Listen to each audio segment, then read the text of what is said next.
کو 18-20 تھے یار، ہم 4 تو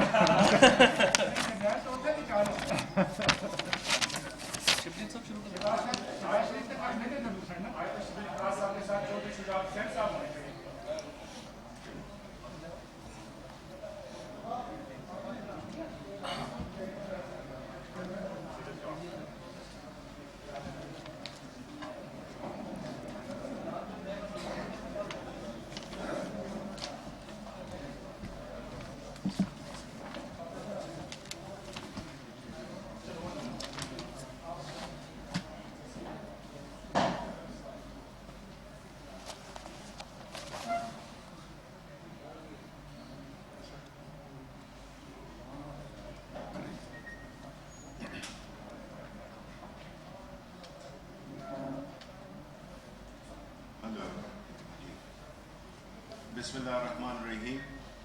سب سے پہلے آپ کا بہت بہت شکریہ کہ آپ یہاں تشریف لائے.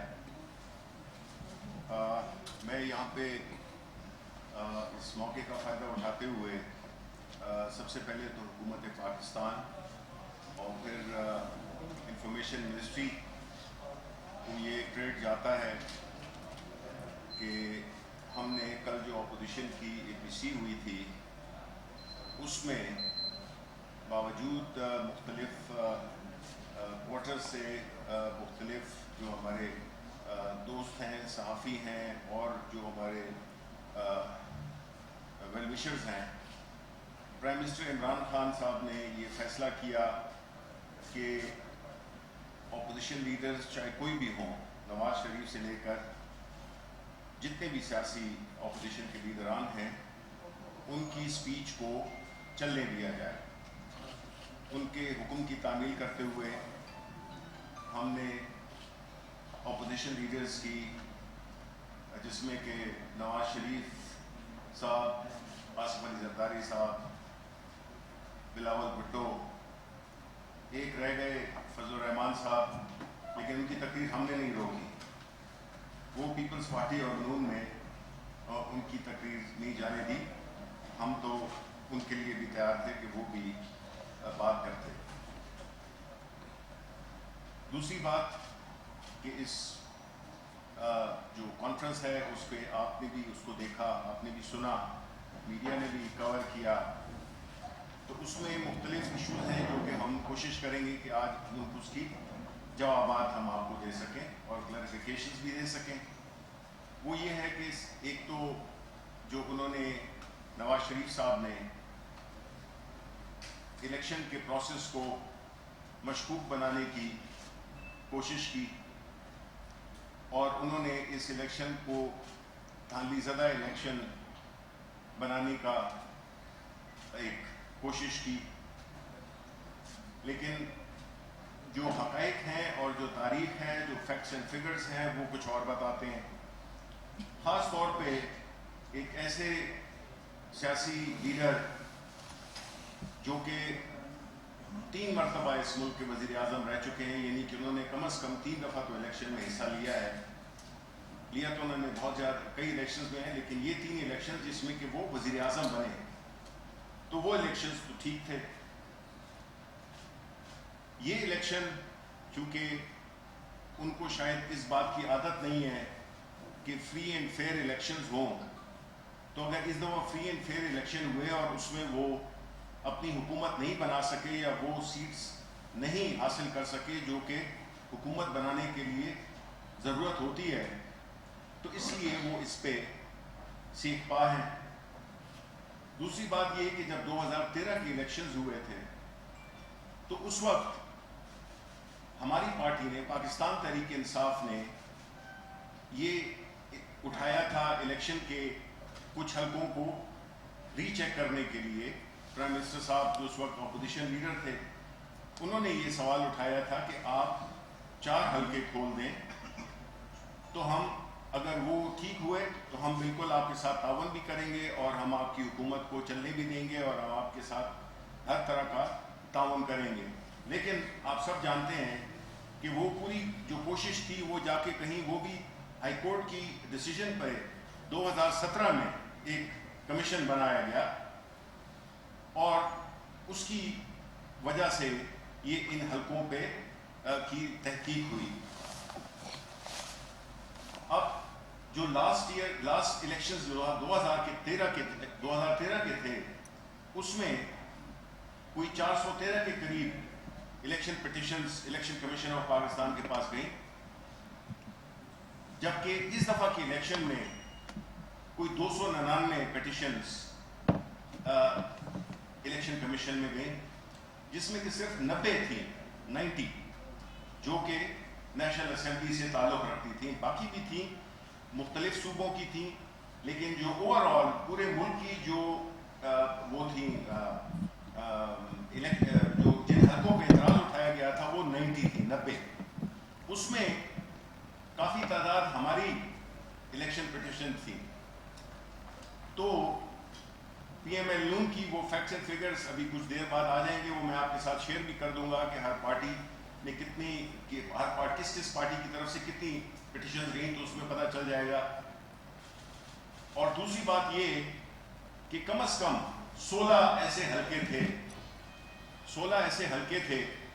اس وقت وقت کی کمی ہے لیکن یہ بھی میں آپ کو دے سکتا ہوں، جس میں کہ پی ٹی آئی کا امیدوار، اور یہ پورے ملک سے ہے، پی ٹی آئی کا جو کینڈیڈیٹ ہے وہ 3000 ووٹ سے لے کر اور 195 156 1100 1400 236 اس قسم کے مارجن سے ہمارا کینڈیڈیٹ الیکشن ہارا.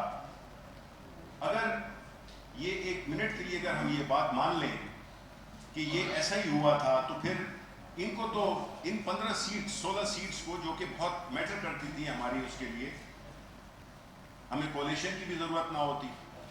تو وہ سیٹس اس پہ کیوں نہیں پھر مدد ہوئی کہ ہمیں یہ 15 سیٹ تو آسانی، بیکاز 200 ایک ایسا حلقہ بھی تھا مردان میں جو کہ 50 ووٹ کے ڈفرنس ہے ہمارے.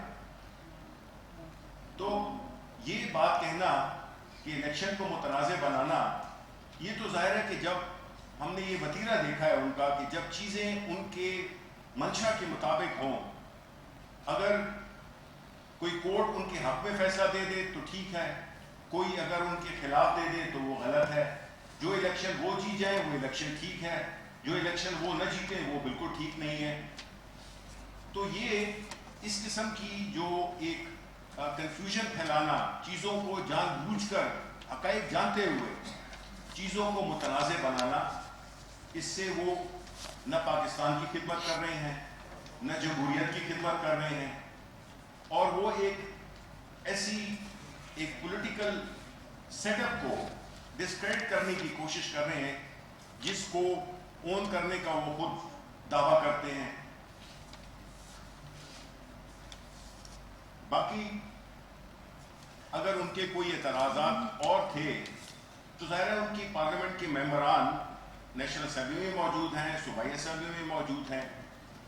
یہ الیکشن ریفارمز کیوں نہیں کرتے؟ الیکشن ریفارمز تو ہوئے تھے، انہی کی حکومت میں ہوئے تھے. زاہد حامد صاحب ہیڈ کر رہے تھے، میں بھی اتفاق سے اس کا ممبر تھا. اگر ان کو کوئی الیکشن کے انعقاد میں اس کی جتنے بھی پروسیس تھے اس کو کوئی تھا تو وہ اس میں وہ ڈال دیتے. وہ انہوں نے وہ اون کیا. وہ الیکٹورل ریفارمز انہی کی حکومت میں ہوئے تھے، اور ابھی بھی اگر کوئی کمی بیشی رہ گئی ہے تو وہ اپنے ممبران کے ذریعے اس کو وہ کر دیتے. لیکن ان کا مقصد اصل میں یہ ہے ہی نہیں. ان کا مقصد تو یہ تب ہوتا ہے جب ان کے ذہن میں ایک فری اینڈ فیئر الیکشن ہو.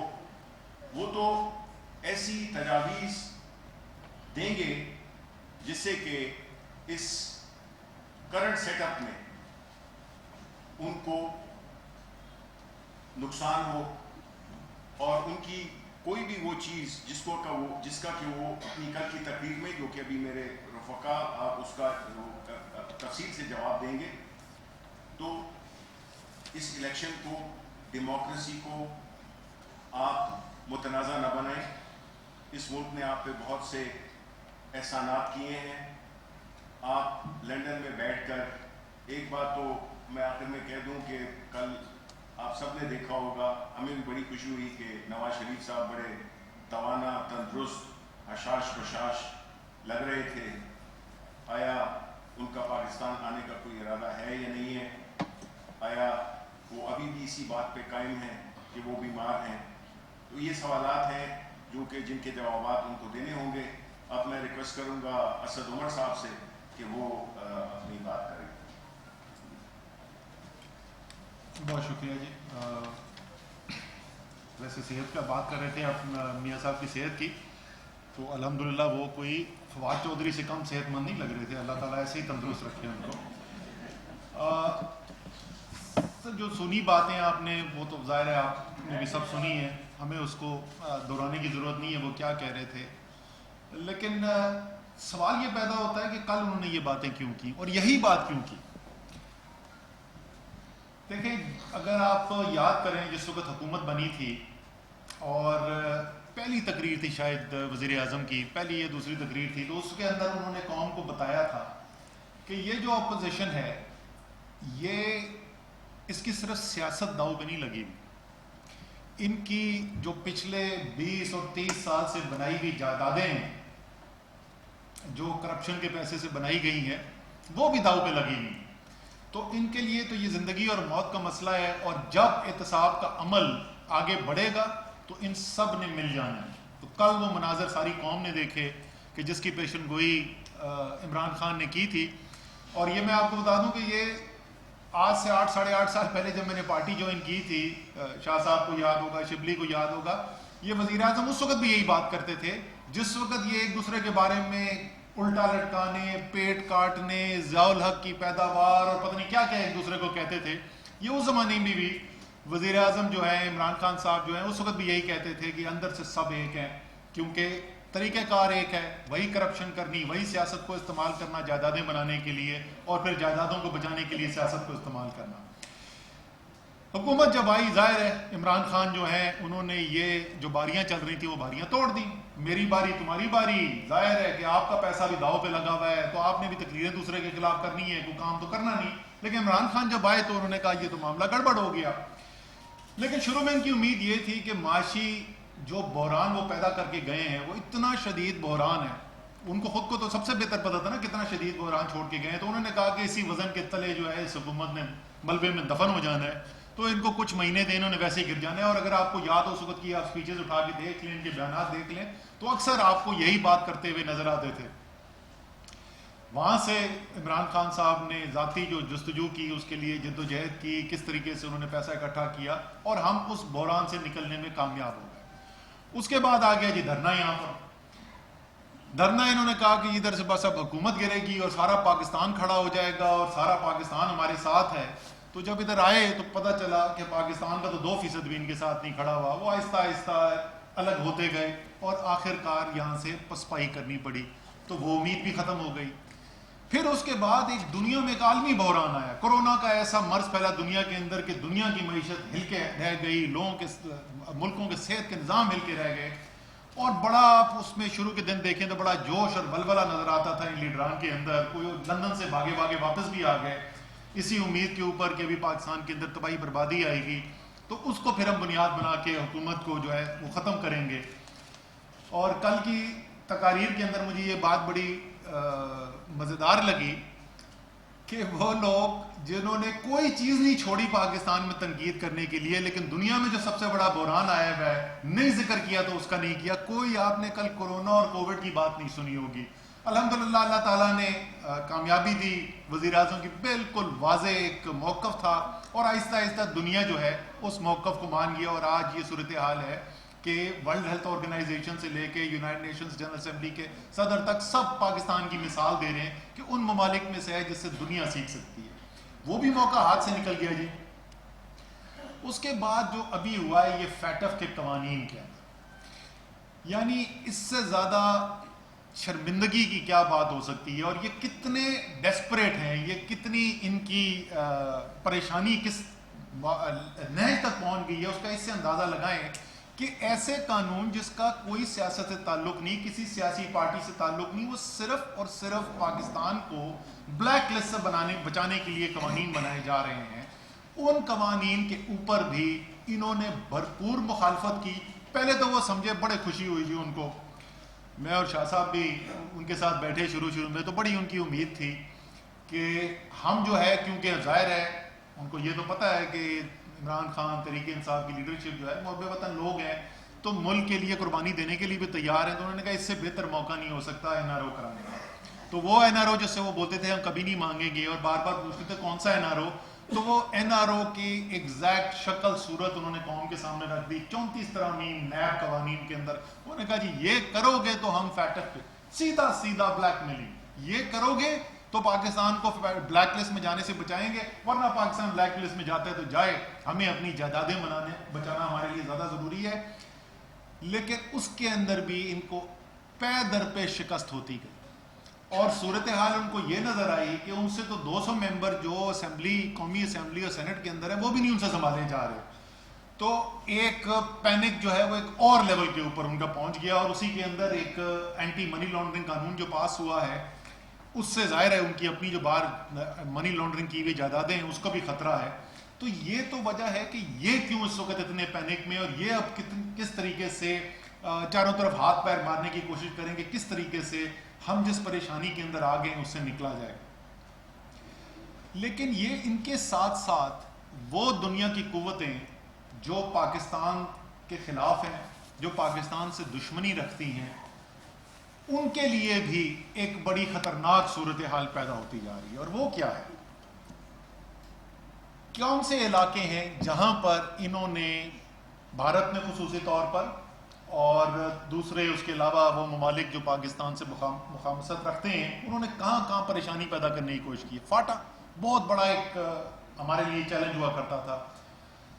الحمدللہ پاکستان کی فوج نے آپریشن کیا اور سیاسی طور پر فاٹا کو پاکستان کا حصہ بنایا گیا, فاٹا انضمام بل پاس کیا گیا, وہاں ترقی کا عمل شروع ہوا ہے.